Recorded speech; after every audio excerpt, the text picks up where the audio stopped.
We continue our fall feature on the First Ladies of Saskatchewan. Our next guest has a lifestyle most moms can't wrap their heads around. 2 weeks in Ottawa, then 3 weeks here at home. Did I mention 4 kids are in the mix? It's an intriguing role most political wives take on in their 50s. But what happens when you're in your 30s and your husband is the youngest Speaker of the House in Canadian history? Let me introduce you to Jill Scheer. What's your favorite memory just growing up in Saskatchewan? Well, everything to us, everything is family. So all my memories are with my family. So we used to, every Easter, we walked around Wascana Lake and it had French fries at it's now the Willows, but it was the Marina restaurant at the time. So we loved that. That was a tradition we did every year. We used to go camping in the summer as kids, and yeah, just everything was with our family. Your dad, Vice President of Rancho, your mom stayed at home to raise you guys. That's right. Now, you mentioned before that you have an education degree. Yes. You went and got that, but you always wanted to be a stay-at-home mom. That's right. Was that your mom's influence in that thinking, or? I would say that just watching my mom do that, I just saw her passion for it and how important it was in shaping us and who we became. That not that she said, your goal should be to be a stay-at-home mom. In fact, she encouraged us to do whatever we wanted. She said, you guys can do anything you want. The sky is the limit. You can be anything. And so almost like that taught me that that's what I wanted for my kids, and that's how I wanted to teach my kids. And I thought the best way of doing that would be with them all the time. Let's talk about your kids a little bit. I mean, they're a big part of your life. Thomas is 8, Grace is 6, Maddie is 4, Henry is 2. That's right. Quite the spread. Yeah, 2, 4, 6, and 8. What's a good day? A good day. A day where there was no food thrown. No spaghetti on the walls? Yeah, no spaghetti on the walls. A good day is a day where they're happy all day and go to bed happy and say, I love you, Mommy. You're the best mommy in the whole world. But then there's definitely days where the food hits the fan, literally, and there's a few fits thrown, and they go to bed with their little arms crossed. And What's your saving hope, I guess, on a bad day? What's your go-to? That tomorrow will be better, and there's always, it usually too is the day is reflective of the mom's day. Like if the mom's having a good day, the kids have a good day. 2 very famous men in your life. Your husband, the Speaker of the House of Canada. Yeah. Your brother plays for the Seattle Seahawks. That's right. I mean, you got very famous men here. Let's talk about your brother first. How do you keep your younger brother grounded? He does it on his own. He's just very, very grounded. He buys used cars. We try to go to 1 or 2 games a year. And yeah, there's nothing like seeing your brother on the big screen in an NFL stadium. It's pretty exciting. I always take a picture of the screen. I don't know if that's silly or not, but I always think, on the screen, I have to capture this. Okay, let's go to Andrew. How do you keep Andrew in line? How do you keep the man that can actually ask the Prime Minister of Canada to sit down in the House? How do you keep that man in line? Oh, he's the same. Very humble, very, very good. But yeah, I do feel like he may be the boss of the house, but I'm the boss of our house. My lovely wife and my latest son, Henry, in the gallery here.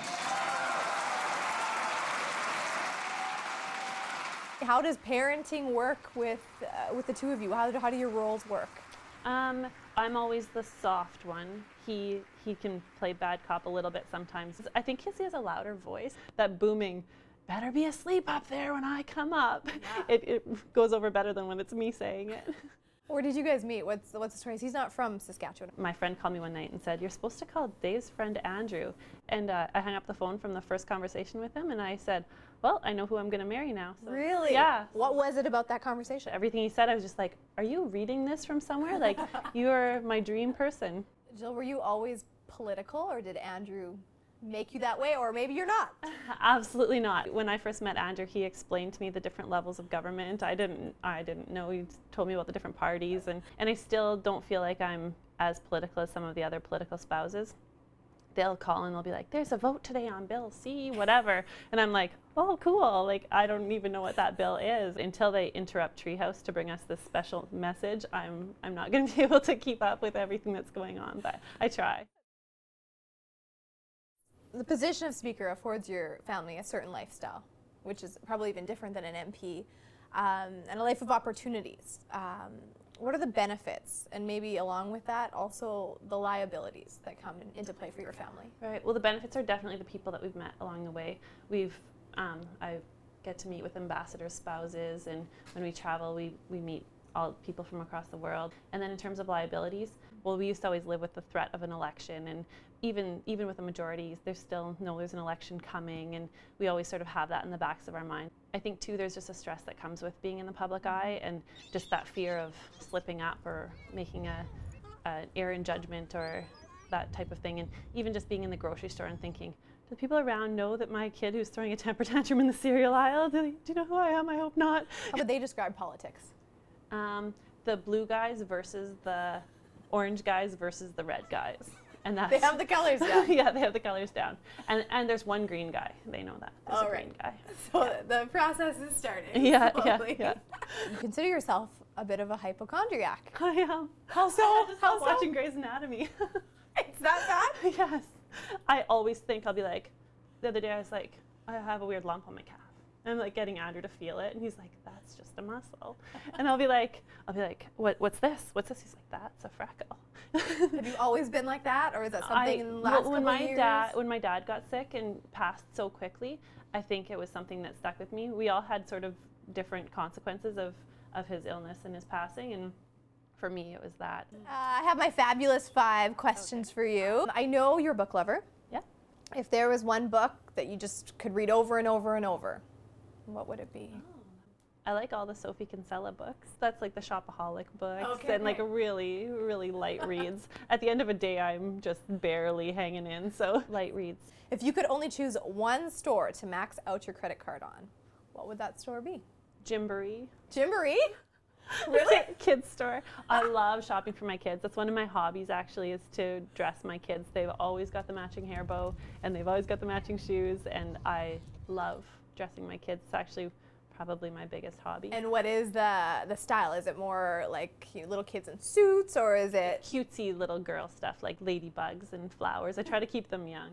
Any tattoos? Do you have any tattoos? I don't. If you ever did get one, yeah, what would you get? Well, I used to talk about, in '95 I shattered my femur ski biscuiting, and I have a scar on my hip from when I had surgery. So I used to talk about getting something to hide my scar. So I don't know, a vine or something up my scar? I'm not sure. Something long and skinny, I don't know.